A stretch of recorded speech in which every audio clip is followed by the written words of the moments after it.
So we finished watching Star Trek The Next Generation in its entirety. All 7 seasons. And you were more familiar with the show than I was. I mostly hadn't seen it since I was a kid. That is correct. But I was a big fan of the original show, and the animated series, and the movies with the original cast. All of them? Well, not all of them, but in general. Okay. So that's kind of the perspective that I was coming in with. Alright, let's break it down by season. Season 1 was very standalone, which makes sense. We don't know these characters, and the writers were still trying to figure them out too. And we had things like Skin of Evil, which was what? The writers saying, okay, we have to show how this isn't your parents' Star Trek. Things are going to get real, because people are going to die. And in general, those first season episodes felt more like original series episodes in that they were standalone and were more about, here's this weird idea on this planet that we're going to explore. It felt very much like a transition between the original series and this show, almost to the point of being a crutch sometimes. Yeah, I agree. That first season felt like it was trying to do the thing of the moral dilemmas a little bit more on the planets, and kind of keeping things more constrained to just what's happening right there, where later seasons seem to be trying to explore bigger ideas, I think, although not necessarily always successfully. And I think that also reflects the original series mindset a lot more. Yeah, I mean, you still have Gene Roddenberry there at the beginning, and as his influence wanes over the course of the show, you really see a big shift in the approach of the writing. I thought it was interesting that Q showed up more than once in this season. And I don't think it's because they wanted to make him a recurring character at that point, but more of, we need some big alien presence, and unlike the original series, where we just do that with a completely different character, what if we just use the same guy? Yeah, that first season in particular felt a lot like they didn't really have a strong sense of where they were going, and were just kind of coming up with ideas on the spot for, hey, let's do this episode, and let's do this episode. And not taking into consideration who the characters were yet, which granted was difficult because they were just being introduced. But at the same time, I think they felt pretty much like the characters they would turn out to be already in the first season. And they tried in that first episode of explaining who they were and examining that some of them had backstories with other ones. And I would say, in contrast to the original series, this show did a better job of giving all the characters something to do at some point. At least for a while. Yeah, because I think of the original show and it's pretty much just the Kirk, Spock, and McCoy show. And this show eventually became the Picard and Data show. Yeah, kind of. Season 2 definitely gave us more character development. It's when the show started to feel like we were following actual people around and watching them grow, not just random people on another spaceship encountering space stuff. And overall, the episode quality just got a lot better in Season 2. You had less episodes that were just complete failures. But I will point out we had more grades of C in Season 2 than Season 1, where we had a lot more Bs. We also had more Fs in Season 2. So is that a reflection of us and how we were viewing the show at that point? Or comparing it to the first season? I don't know. Yeah, that's interesting. Looking at the actual letter grades, it's not really what I would have thought it was from how I remember it. But I think that's from a retrospective perspective from the end of the entire show, where at that point we were doing it in real time. Yeah, I wonder if we were maybe a little more lenient in Season 1, given that it was kind of a new thing. What a mistake.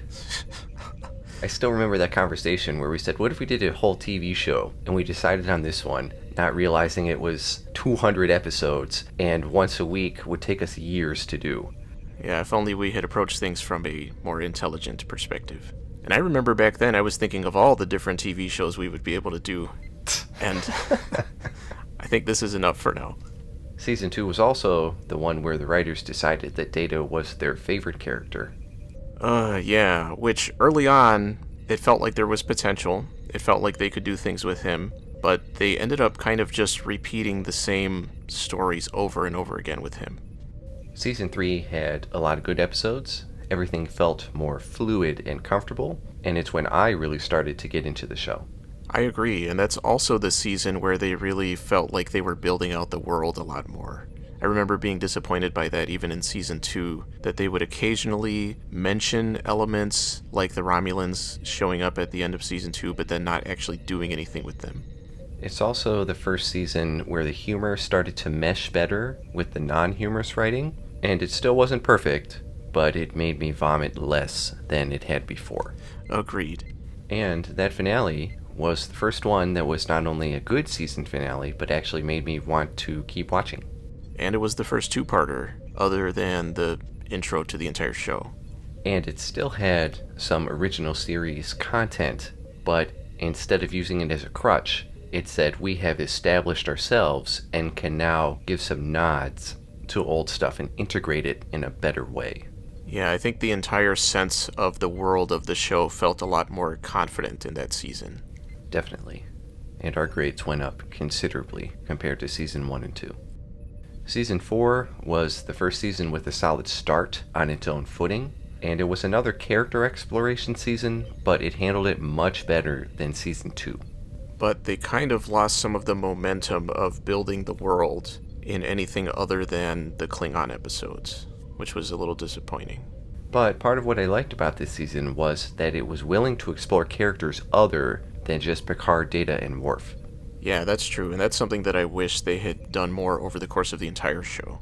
Or at least in a sense where it continued on from what they had done before, like they did with Worf and sometimes with Picard. And we mentioned in specific episodes that they should have done that and could have done that, but chose not to. And even if, you got a Beverly or a Geordi episode that's a dud, at least they're doing it. At least they're trying. Whereas later, they just said, forget it. Yeah, later it almost felt like they said, who haven't we done an episode for in a while? Let's just do whatever. Or they would say, who haven't we done an episode for in a while? I don't feel like doing it now either. Season 5 had a lot of memorable episodes, but it's also where the show starts to fall apart. And a lot of those memorable episodes are memorable for the idea and not so much because it was a good episode. The big standout in this season was the Inner Light, but really you would think it would be the two-part unification episodes. A two-parter with Spock, that sounds pretty big. Yeah. But it kind of flopped.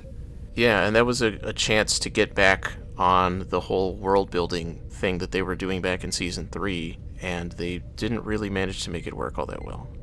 And this season did not need a two-parter for the finale, but it was like they felt they had to do it because that had worked out for them in the past.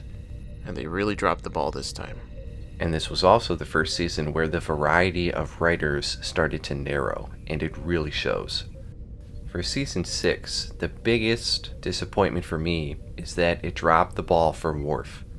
He had so much character growth due to his circumstances and the events surrounding everything, and then we got a two-parter with him in Birthright, but it's like they ran out of ideas. Yeah, once they threw Alexander in there and got rid of Kalar, it felt like they kept hitting the same note again and again, like, oh, I'm a father now, I have to deal with Alexander, and that was it. It wasn't really dealing with the Klingon Empire anymore, it wasn't dealing with his role in kind of that society. And they could have done that. They could have said, let's have Worf take Alexander and integrate him into the Klingon Empire stuff, so then Alexander will also have to wrestle with how he fits in, because he's a generation removed from Worf's whole thing. I think that would have made everything way more interesting. Get Kern to come back too. Did he come back in this season? I don't even remember. Is he even alive? Yeah, he's alive, but yeah, he didn't do anything else. And that's the thing, is a lot of the good episodes from earlier seasons would leave off in a way where you do want to know what's going to happen next, but then they just kind of never get back to it, or when they get back to, the Klingons or something, they're just kind of doing something else. This was also a Picard-heavy season, for better or for worse. And for Picard getting so many episodes focused on him, again, a lot of those don't feel like they relate to each other or like they carry anything forward. They don't feel like they make a lasting impact a lot of the time. Chain of Command is an exception, but within the context of the show, it doesn't come up after. And again, that was an opportunity for them to build up the Cardassians more, but they kind of got away from that after that.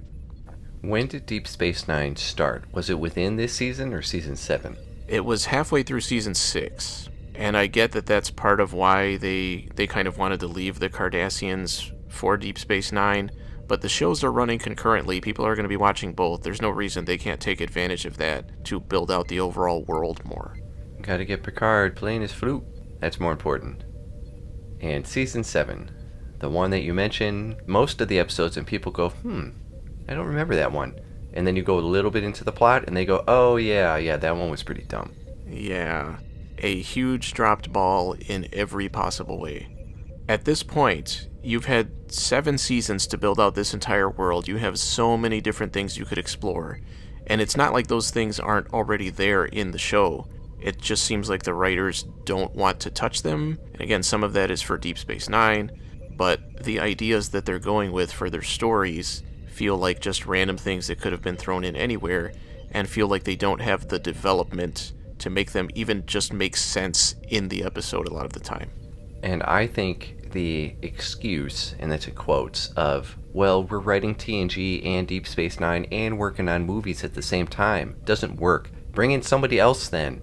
If you can't do it, then you can't do it. And especially if you're going to lead into the movies, I would think you'd want to end strong. Keep that momentum going, keep people interested. I wonder what people felt in 1994, or whatever year it was, as the season was actually airing, and it was in the second half, and these episodes were just not good. Yeah, I can only imagine a huge sense of disappointment. So let's talk about some characters. Picard first. Again, a lot of episodes focused on him over the course of the show. Which makes sense, but I think, and this is not just a criticism of his character alone, saying here's his character, here are his defining character traits, but then having entire episodes where that gets thrown out the window because it doesn't fit with the story they're trying to tell. And saying, well, they were pushing for syndication where the episodes could be shown in any order and you could just pick it up wherever. That doesn't affect who the characters are. If the character is a certain way, then they are a certain way. Right, and I think definitely Picard is the character that suffers from that the most. The other characters do feel more consistent when they have episodes focused on them or just when they're popping in from the side. But with Picard, there's just those certain traits that they play up at certain times. And then he'll even lecture other characters on what they should do when he himself has done the complete opposite. And I think part of that is the writers not really having a developed sense of how Starfleet approaches certain situations. Because you'll even have the same kind of situations pop up in multiple episodes, dealing with like the Prime Directive, for example, but the characters will handle things in different ways, but be very adamant that this is the way you're supposed to do it. And it would have been interesting, to say the least, if somebody had brought up the previous episode where they said this is the way it needs to be done, but it was a complete 180. Yeah, I remember early on, every once in a while, you would get an episode that would reference earlier specific episodes, but later in the show, especially in Season 7, it felt like they didn't really take into account things that happened earlier and were just focused on one episode at a time. The only exception, very stupidly, was the warp speed limit. Oh, yeah. You're going to reference stuff, but you're going to choose the dumb stuff that actually hurts everything else. And you even had that episode in Season 1 with Remick grilling Picard about how many times he violated the Prime Directive. I don't think it was just Picard. I think he was grilling everybody about all the mess-ups they had. And Starfleet apparently just said, who cares? It's fine. Yeah, it was good to watch them just sit there and have to take it. Have to accept that, yes, they had done these things. And that's the thing is, from a dramatic perspective, if you explore the fact that these characters aren't behaving the way they're supposed to every time, that could generate some interesting stories, instead of just kind of going back to the same thing over and saying, oh, here's an episode with a spatial anomaly or whatever. And we're not saying that characters cannot change, but having them change off the cuff with no explanation and then change back later doesn't make any sense. Right. What about Riker? I think out of the entire show, Riker is the one who had the least development. But at the same time, the most growth. Maybe whenever they were experiencing gravimetric interference, it was actually coming from Riker. And I know behind the scenes, Jonathan Frakes wanted to put more humor into his character, and that's kind of part of why he shifted over the course of the show. But they didn't find a way to really do anything with his character. He's always just kind of the guy who steps in to do the action stuff if they need that.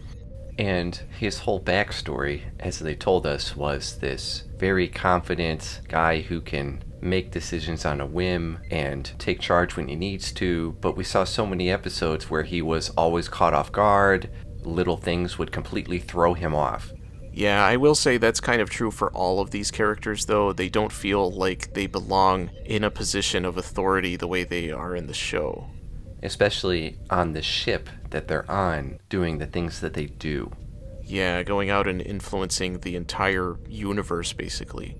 Really, all of those ships they encounter, of like, oh, here's like a science vessel that stays in one spot most of the time and only does one thing.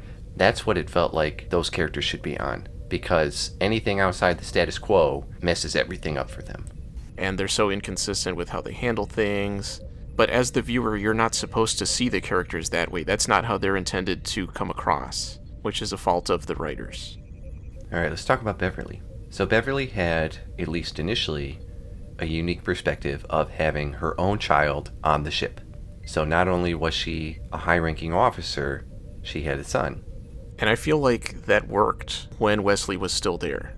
But once he left, it felt like Beverly started popping in places that had nothing to do with her and was doing things that she had no business doing. Right, and sometimes the excuse was, well, her rank is high. But it's like, yes, but as a medical officer. Yeah, if I'm about to get in a firefight, my first thought isn't, hey, doctor, here's a gun. I mean, Worf has his whole security team. It's not like Worf is the only security person on the ship. Even though sometimes it feels like there's nobody else. Yeah. And I know you didn't like the whole Beverly Picard thing, but I thought that was something that worked better than a lot of other things over the course of the show. Well, they did have instances where they were together doing stuff, but then I think of something like All of Their Breakfasts, where Picard was never listening, and he'd always have to be like, oh, sorry, what were you saying? And he didn't want to be there. Yeah, I mean... So yes, they put them together, but the characters were kind of ignoring each other. And I think part of that was the fact that clearly the writers didn't want to push that forward or weren't able to push that forward, but wanted to hint at it at the same time. Except for the times when they decided they did want to do that, but cranked it up to 11 just for that episode. Yeah, it was a bit inconsistent, but I think overall the fact that they mostly kind of kept things professional made sense for their characters.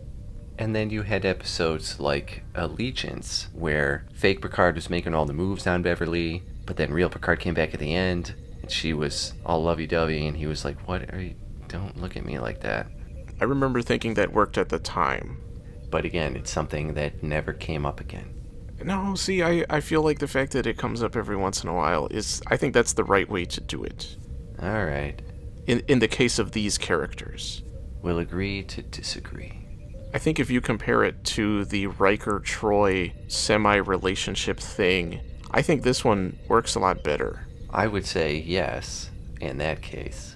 Riker Troi, in episode 1, they set this whole thing up saying, we used to be together, but we're gonna try and work it out now. And they had that episode with Wyatt, where Riker's really jealous, and you're saying, okay, but then she keeps making the same points, saying, you know, you want this relationship, but you really value your career over it, so it's not going to happen. And he goes, you're right. Until the next time when she says, you want this relationship, but you value your career over it. And he goes, you're right. And then the next time when she goes, you want this relationship, but you value your career over it. And he goes, you're right. Yeah, but I would say even that was really just the early seasons. It seemed like after a while they almost completely forgot about the whole thing between them, and Riker was just banging every alien that came by. Which made it even weirder whenever Troi would be in a relationship with someone else, and Riker would get all indignant about it. Yeah, that is a good point. I mean, the one exception would be his clone, because it kind of was him. Yeah, and I think they did give probably both of them the same number of episodes focusing on, like, a love interest for them. Did we want to say anything else about Troi? I think the fact that they introduced her as a half-betazoid was something that, again, had a lot of potential, and they could have explored it. But the few times that it came up as an actual story element outside of her just being able to sense people randomly or whatever, they didn't really feel like they had a sense of how it worked or that they wanted to do something with it. It almost felt like they begrudgingly mentioned it sometimes. I get at the beginning, you're trying to figure out how it works, but it varied so much in terms of distance, obstacles, who she could read. Sometimes they had the forethought to say, oh, this species I can't read. But then there were other times when it was clear there was a species she could read, but just didn't, when it would have benefited them greatly. And that's a huge missed opportunity, I think, because it felt like at the beginning that was her defining trait, but then it just never goes anywhere. And they had that episode with the other dude who used it in negotiations, and they had that whole talk about how it was unethical for him to do that or something. I don't think that guy was half Betazoid. I think he was something else, but yeah. Yeah, well, he said, don't you do that with your Betazoid stuff. And she said, never. That would be wrong. And he was like, not really. Even that alone was an idea that I think they could have explored a lot more. Right, I like that conversation. And the fact that she's the ship's counselor is another thing that felt like sometimes they were like, oh yeah, I guess we have to mention that. Or, we should throw it in every once in a while. And they gave her that little mini arc of, I'm going to take my test to be a bridge officer, whatever that was, right? An opportunity, again, to flesh her out a little bit, to give her something more to do. And even there, the whole empathic thing didn't matter at all. They should have had her use that ability to showcase how she could be a good officer in that way. Yeah, and when she was in command in Disaster, she had Ro on one shoulder and O'Brien on the other shoulder, and I wanted to see her be more independent in that case, because it's like, here's a chance for you to, step up. I just think of how many times they had a perfect situation to go in an interesting direction with so many of these characters and just, for whatever reason, didn't want to or didn't think of it. I don't know.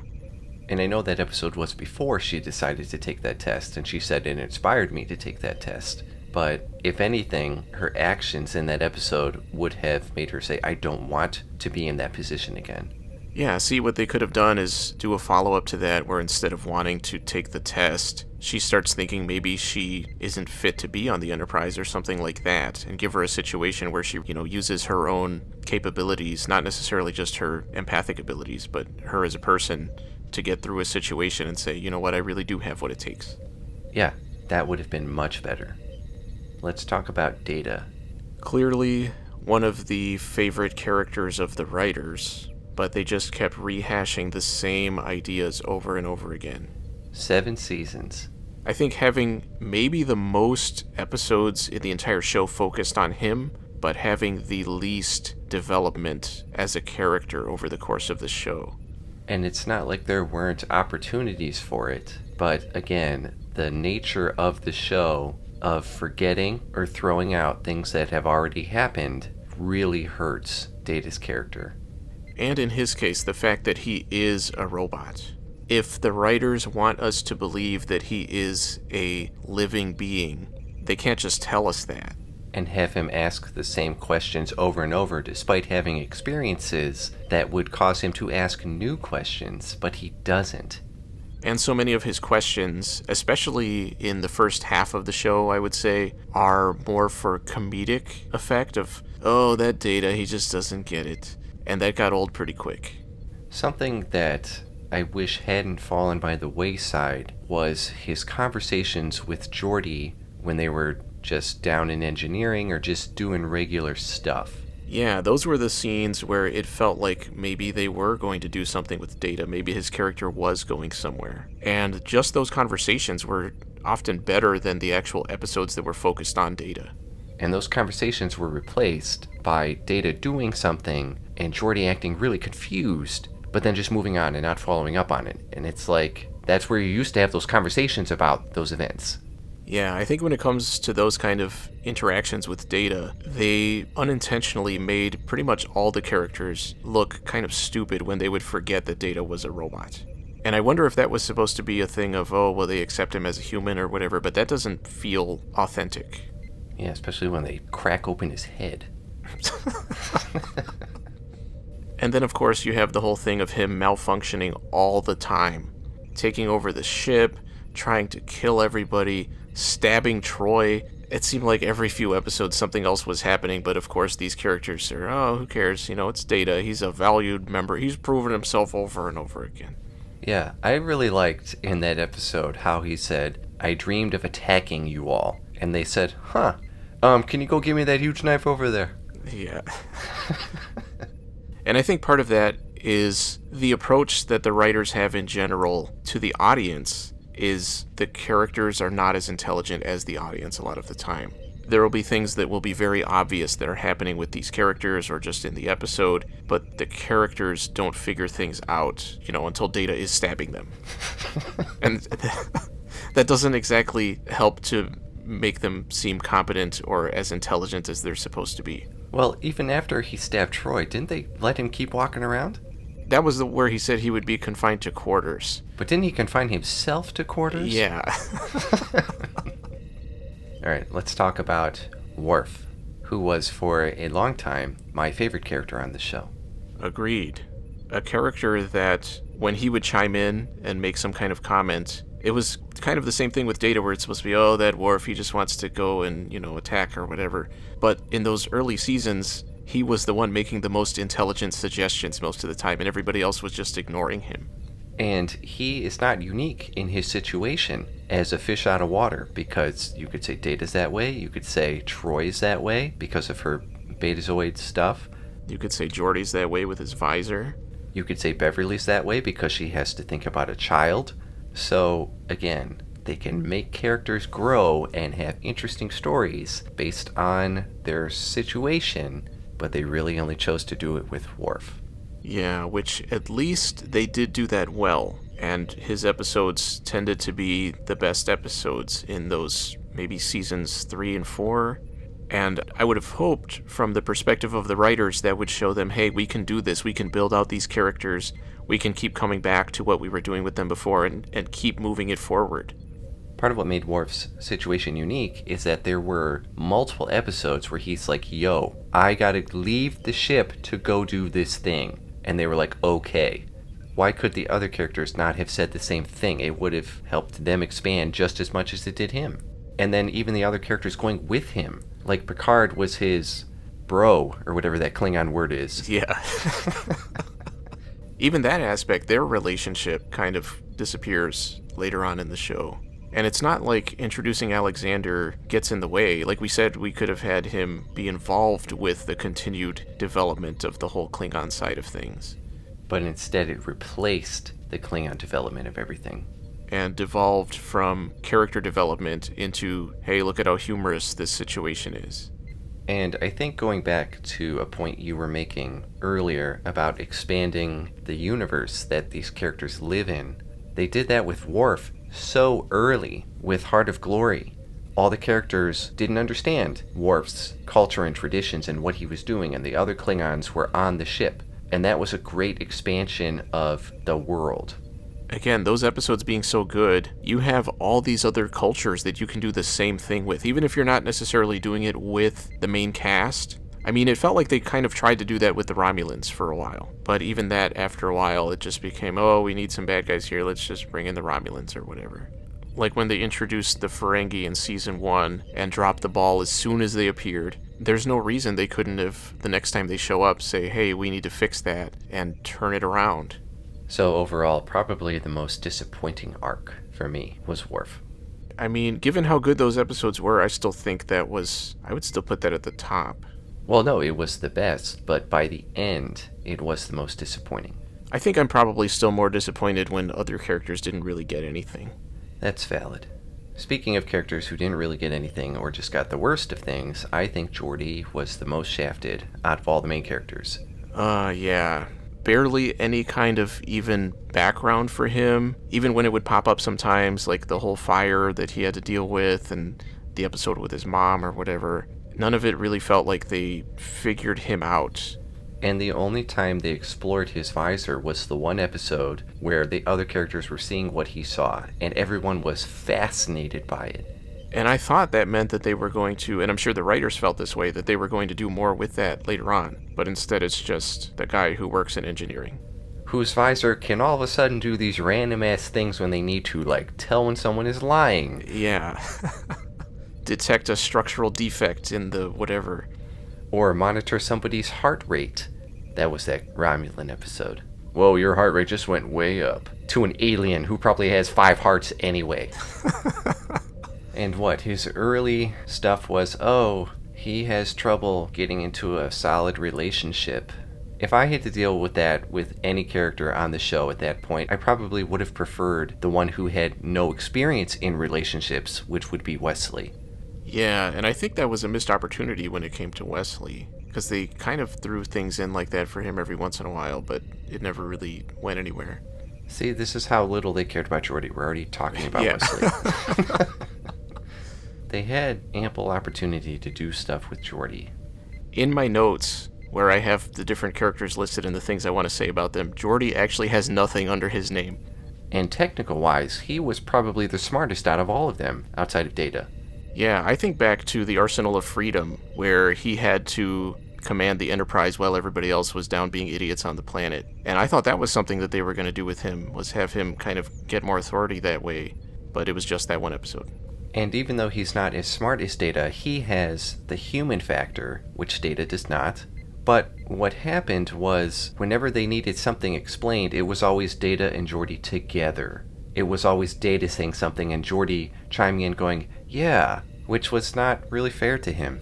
Yeah, and he did have his own personality and everything. He doesn't feel like a generic character. They just never do anything with him. Alright, let's move on to some side characters. Let's start with Wesley, who started out as a main character, and even got a lot of episodes in Season 1 that were focused on him. Even having him interact with Picard and that whole relationship. You know, by the time he got to that desert episode, they were best buds. It felt early on like they wanted to make him kind of the linchpin of the entire show. He was often the one figuring out what was happening. He took over the ship too, right? Yeah, he would come up with the crazy technology things back before Geordi was doing it, and was even showing Geordi up sometimes. But it felt like that aspect of his character, which pretty much was his character at the beginning, kind of disappeared, and it just became, oh, it's Wesley, he's younger than the other ones, and that's his character now. Even though I didn't like his character early on necessarily, I didn't dislike him either. Right. They just needed to do something with him. And then having his arc of, well, he's going to go to the academy until he didn't. But then later he's going to go to the academy, and then he might have. And then he's at the academy. And you had the first duty, which gave him a heavy moral situation to deal with. And it was an interesting situation, even if it wasn't the best episode necessarily. That was something that they could have made be a core part of his character from there on. But instead, they did it with the other person on his team. What was her name? Sito? That was a perfect chance, especially since at that point Wesley wasn't part of the core cast anymore. That has more of an impact on his character.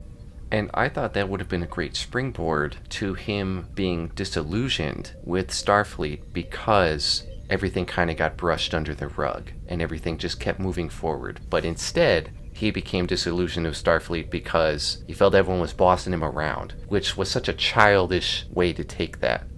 Yeah, he's 7 years older by the end of the show, but they have him regressing back to how he was at the very beginning, or even going younger, it felt like, than he was at the beginning. Yeah, when he finally showed up in Journey's End and was rolling his eyes at everybody and scoffing at their ideas, it was stupid.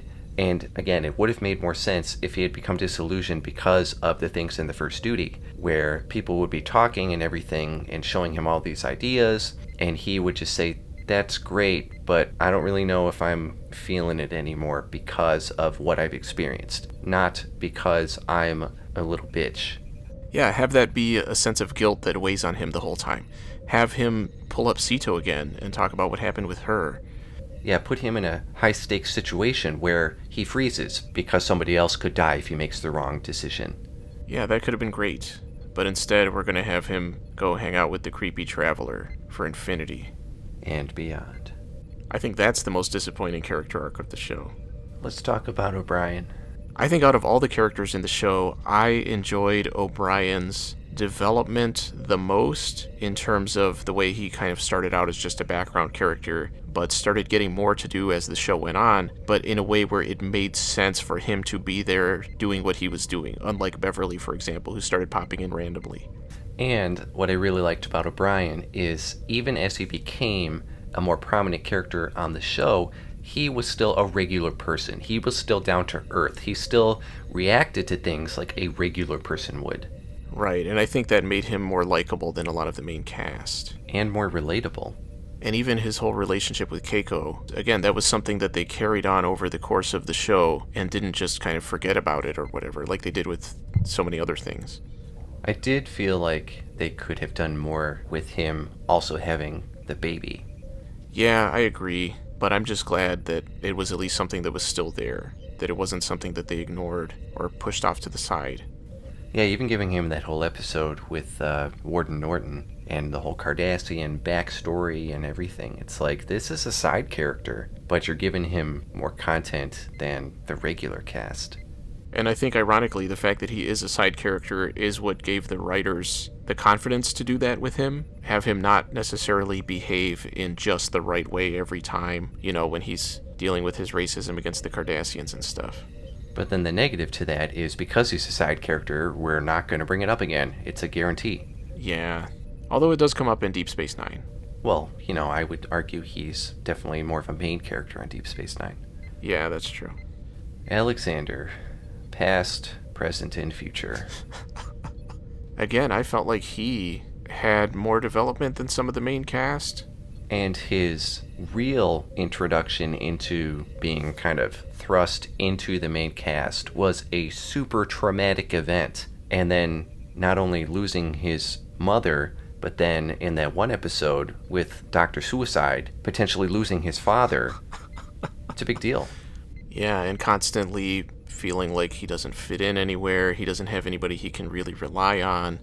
And that could have been another block in the tower he was building with Worf, because Worf was all about, you got to be a Klingon, you got to follow this path, you got to do this, which I get, that makes sense.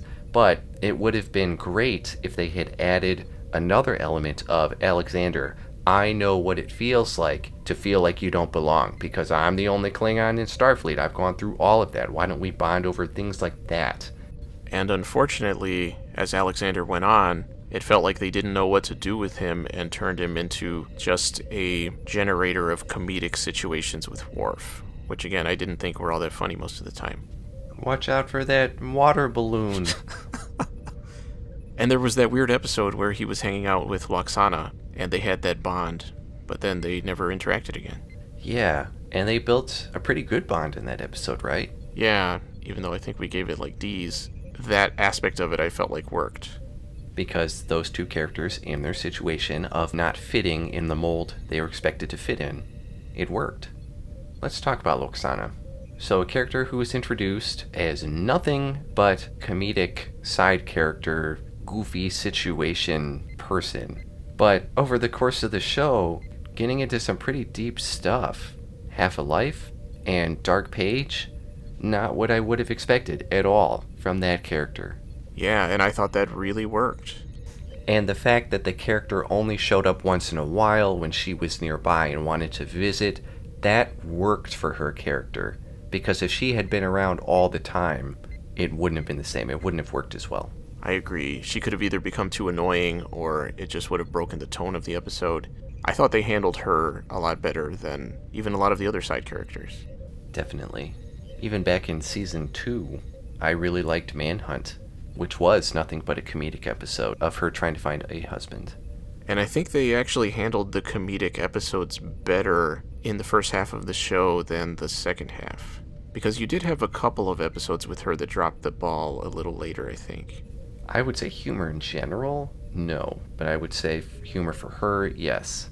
I know you're just a big fan of that dumbass flute music. That dumb joke music at the end of the episodes early in the show, that was a carryover from the original show. But even then, those goofy endings in the original show, which usually was, you know, McCoy making fun of Spock or something. And him just raising an eyebrow to that music. Yeah, the music was kind of annoying already, but I thought the original show handled it a lot better than this show did. This show felt like it was kind of shoving it in a little too much. Well, I think the whole feeling of this show compared to the original series was different. I mean, the original series was a bunch of buddies palling around in space. Whereas this one was like people were dying and people were committing suicide and people were falling into tar pits. Although that was pretty funny. Yeah, and like you're saying, the original show was more like friends, and this one feels more like colleagues, I think. Yeah, like we are working, even though we don't do much work. Yeah, and especially not very efficiently or effectively. We've been checking out this star for the past 7 years. Great. All right, let's talk about Ro. A late introduction into the show, season 5, but a really interesting one, and one that I wish had shown up a lot more. And I don't know how much of that was Michelle Forbes not wanting to be in the show as much, but even when she did show up after that first episode, it felt like she just kind of showed up at random times that didn't really do anything with her character, which was disappointing. And yeah, the whole Bajoran Cardassian thing from Deep Space Nine, this was still season 5. So how much of Deep Space Nine was planned out at this point? Yeah, that's a good question, because again, Deep Space Nine started halfway through season 6. So I don't know if her character the whole time was intended to be a main character in the spin-off show, even from when she was introduced. I wouldn't be surprised, given how strong she was of a character at first. But having her show up and throw a wrench in the works for everyone else and make everything difficult and not go as smoothly as they expect it to go, that works. Especially in season 5, once we've established that these characters pretty much followed the status quo the whole time. It's good to get something in there like that. Yeah, and in a way that doesn't feel contrived or like they just need something to shake things up. She feels like a real character, and her actions feel like they make sense for her. In a completely different way from Lwaxana, who does the same thing, but in her own way. And again, I feel like they're stronger than some of the main cast. And at least the final episode that she was in, Preemptive Strike, at least she got a good send-off, I think, for her character. It made sense. Yeah, although kind of would have preferred that she had never rematerialized in Afterlife or whatever. What was that episode called? The Next Phase. Yeah. Alright, so Guinan, a character introduced in season 2 who was basically another Q, but on their ship. And really intriguing at first. The mystery behind who she was, where she had come from. They alluded that she knew Picard from before the Enterprise. And even just what she was capable of, again, given her relationship with Q. And encountered the Borg. And I get that they could only stick her in there whenever Whoopi Goldberg was available, but a lot of the time that she would show up, it would end up just raising more questions. Yeah, the whole mystery thing faded pretty quickly. Which was really disappointing because she was a genuinely intriguing character at first. And why not give her a send-off episode? Did she not show up again at all after Time's Arrow? Yeah, what a disappointment. And they completely ruined her backstory with Picard in there by having it just be a stupid throwaway thing. They make it seem like they have a really deep relationship, like they're good friends, but they barely knew each other at all. Oh, I'd say more than good friends, the way she talks about it and the way he talks about it. Yeah. She was sitting in a pile of dust, and I held her head, telling her it was going to be okay. While a decapitated robot just gave us that blank stare for hundreds of years.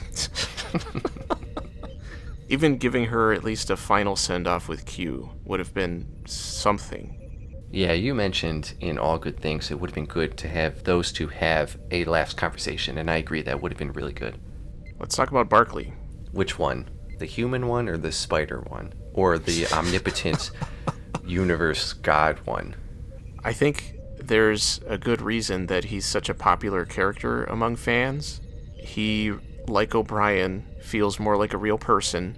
And again, like some of the side characters like Ro, he interacts with the characters, with the main cast in an interesting way. He makes us look at the main cast in a different way. And the fact that he has real-world problems. Right, he's not just another officer who can just throw his authority around. And who's just causing trouble for everyone else. Like, I think of that holodeck episode where he made his interpretations of the bridge officers. Yeah, that was great. And not just for the comedic part of it, but the fact that they called him on it and he was like, I have a problem. And I just wish the writers had stuck him in more. Maybe even given him some kind of development. I mean, I would totally be okay even with just keeping him the way he is and not do anything else, but at least have him there sometimes. I think that's the opposite of what you said in one of your wrap-ups for one of his episodes. I think what I said was that they didn't take advantage of the fact that he was there for his interactions with the characters to, pull anything new out. Alright, let's talk about Tasha / Sela. I know Denise Crosby wanted out of the show back in season 1, but I feel like it also just makes sense to get rid of that character because she was the same thing as Worf. But that's not to say she was a bad character necessarily, she just didn't add anything different. And having the whole character of Sela be related to Tasha as her daughter seems like a very original series, almost a mirror universe thing. Yeah, but I think that could have made things interesting if they had done literally anything at all with that idea, instead of just saying, oh look, she's half Tasha Yar and half Romulan. Yeah, just have Spock grab her neck, and that'll be the end of her. Did she show up again after that? I think it was Spock, maybe it was Data, it was one of them. And before her face was revealed, she showed up in other episodes just as a voice in the shadows. Yeah, the fact that they built her up so much. And did nothing with her. It ended up feeling completely pointless to even introduce her. So what was your favorite season? Definitely season 3, and specifically the second half. Although I thought season 4 was mostly pretty good too. Yeah, I'm looking at our grade list, and we actually had more B's and less C's in season 4 than season 3. And I actually had 3 F's in season 3 and 0 F's in season 4. We also had way more A's in season 4, both of us. Yeah, I think the thing was that second half of season 3, it was specifically that half that was really strong by comparison. Or maybe it's just that it was individual episodes that stood out to me more. I don't know, because definitely Yesterday's Enterprise was great. And Sins of the Father, again, carrying on the whole Klingon thing. But in season 4, you did have The Wounded, you had Reunion again with the Klingons, and then there was that Best of Both Worlds two-parter connecting the 2 seasons. I think maybe part of why I liked that second half so much was that it felt like the show was finally getting really good. And maybe season 4 wasn't as good as I was hoping from the momentum it was building up. I'm going to go with season 4, even though your arguments for the second half of season 3 are very good. Alright, what was your least favorite season? Definitely season 7. Season 1 was relatively flat and just a little bit generic, but season 7 was more outright bad. Which makes sense for season 1. I mean, they're calling it Star Trek, and people watching it are expecting Star Trek from back in the day, so they kind of have to make that transition period. Right, it gets a little bit more of a pass because it has a reason for kind of having to find its footing, but by season 7, you've had 7 seasons to develop everything, and then now you're just putting out mostly crap. Yeah, season 7 for me too, without a doubt. I mean, that's the only one that had a rating of G. So I want to say, coming at this show as a fan of the original Star Trek, I was mostly disappointed from the perspective of this being a sci-fi show. The original show had writers that understood how to write science fiction, even if they were dealing with ideas a lot of the time they would be the super powerful god beings, with which this show did a lot early on as well.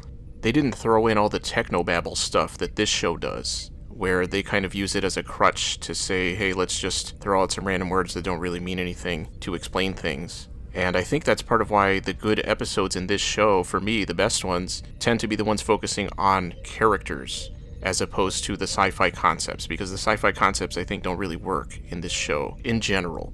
These writers don't seem to understand even really what science fiction is. They seem to think that it just means making stuff up on the fly, which is not how it works. So for me, that was a big disappointment compared to the original show. So the original show at the time was really at the forefront of the science fiction community when it came to at least live action science fiction stuff. But by the time you get to this show, it really feels like it's way behind everything else that's happening in the science fiction field, at least from a science fiction perspective specifically. And most of it isn't science fiction. It's either fantasy or it doesn't even follow the rules that they've set up in the specific episode, or will deal with real world concepts but in a way that doesn't make sense with the way those concepts actually work. And science fiction is doing the opposite of that and taking what we know and saying, what would happen if this, or, what can we do with this idea, and explore the science aspects of that. And this show doesn't do that almost ever. So from a sci-fi perspective, as a fan of the original show, that's what disappointed me a lot about this show. And I think the writers, if they had focused more on those character things, like we were saying, build out these characters more, that's what makes the really good episodes really good. And I think especially in the second half of the show, they just needed to carry that out a lot more. So overall, I would say I am more a fan of the original show, but I do think there is still some really good stuff in this one. Okay, because that was one of my questions, was do you like this show? Honestly, at this point, as a whole, I think I might say no. I like certain episodes and certain periods of the show, but as a whole, if, there's a random episode playing, am I likely to watch it? Probably not. But if they're doing, for example, a string of Worf episodes, then yes, I'm going to sit down and watch them. I would say yes, overall. Yeah, just looking at our letter grades, it's clear that you enjoy the show a lot more than I do. But I would not say it is a show that I would go out of my way to keep watching repeatedly. I've seen the series more than once, and it's a show that if an episode is on, I will leave it playing in the background. But there are not as many episodes where I would stop what I'm doing, sit down, and put all of my focus on it. I like the show for what it is. There are flaws. There are some episodes that are terrible, but there's also some episodes that are really good. And I also don't want to make it sound like I hate the show or anything like that. Based on some of the comments we've received, us making criticisms of the show, some people are interpreting that as then we must hate the show. Which is definitely not the case for either of us. Right. I think for me, it's mostly just that my disappointment that it doesn't live up to its potential just holds it down a little bit for me. And in terms of, the mechanics of the show and the production design, like some of those things are really good and in a ballpark of their own compared to other stuff, even stuff that came out after. Yeah, when I compare it to other sci-fi shows of the time, this one definitely does rise up above maybe everything else that I can think of that was coming out at this time. And I think a big part of it is the acting. I agree. I think the fact that they got a cast that even if the writers aren't always doing something with their characters, they really feel like they have a grasp on their characters. Yeah, and like when a character walks in the room or starts talking to another character, you're paying attention to what they're saying. It's not like every time this one character walks in the room, you stop caring because they're a terrible actor and you just can't get past that. I think I said this earlier, but this show does, at least, I think, handle its ensemble cast a lot better than the original show did. Again, the original series, I think, was focused more on the sci-fi ideas, and this show, when it works, is focused more on the characters. I'm going to showcase us for a little bit. I think one of the unsung heroes of our videos, which I worked hard on, and people don't really look at, are our episode descriptions. I mean, I'm not going to lie. When I'm looking at a YouTube video, I'm not really reading the description, especially if I gotta click the show more. Yeah. But I think some of those are really good. Yeah, we really do try for all of our videos to make everything as interesting as possible. And we throw in a lot of little jokes and things that a lot of the time people probably never notice. Sometimes in the credits, sometimes in the descriptions, sometimes just little things in the videos that people might not pick up on. And I am happy that our thumbnails worked out pretty well the entire time. I do the thumbnails. I wasn't sure if it was going to work, but that style really did work, I think, the whole time. And I really liked coming up with some of those thumbnails, like the Defector. Yeah, there's some really funny ones there. And I will point out that every image in an episode thumbnail is an image from that episode. Including the space shapes, gummy things on Conspiracy. I meant the characters. I know. And going through frame by frame and trying to find goofy expressions of characters, I really enjoy doing that. Sometimes the thumbnails took longer to make than the rest of the video. Yeah, you got that perfect screenshot for Nagila on Where Silence Has Lease. See, that's what I really like. And when you say you do the thumbnails, you're talking the TNG thumbnails. Yeah, I'm talking the TNG thumbnails. Yeah, Nick handles all the Star Trek stuff, basically, and I handle the Buffy stuff. And you'll notice that the Star Trek videos have way more views. Yeah, that is true. And if you think we don't like Star Trek, you should watch our freaking Buffy videos. So we have finished Star Trek The Next Generation. We have watched every episode. We have talked about every episode. We have given grades to every episode. And we hope you've enjoyed it, but by no means does this mean that we're done with Star Trek. We're definitely going to do the TNG movies, and without going into detail, we have plans for what we're going to do after that. And I should mention, I am going through Deep Space Nine, which Nick has seen before, and I am going to go through Voyager and probably Enterprise and probably keep going with everything. And whichever ones we don't talk about in videos like this, we will talk about in our What We Watched videos whenever I finish a season or something. So, if you came in at the end, you came in the middle, you came in at the beginning, we appreciate you watching. We started doing this for fun, and we still do it for fun. I think as soon as it stops becoming fun, I'm not going to want to do it anymore. But can't even count how many hours we spent watching and discussing and editing and uploading and fighting copyright strikes. And it's all for that sweet Patreon money. The only reason I can afford to make sandwiches is because of that Patreon money. And hey, sometimes you gotta substitute cardboard for bread, but it's all carbs. Thanks for watching.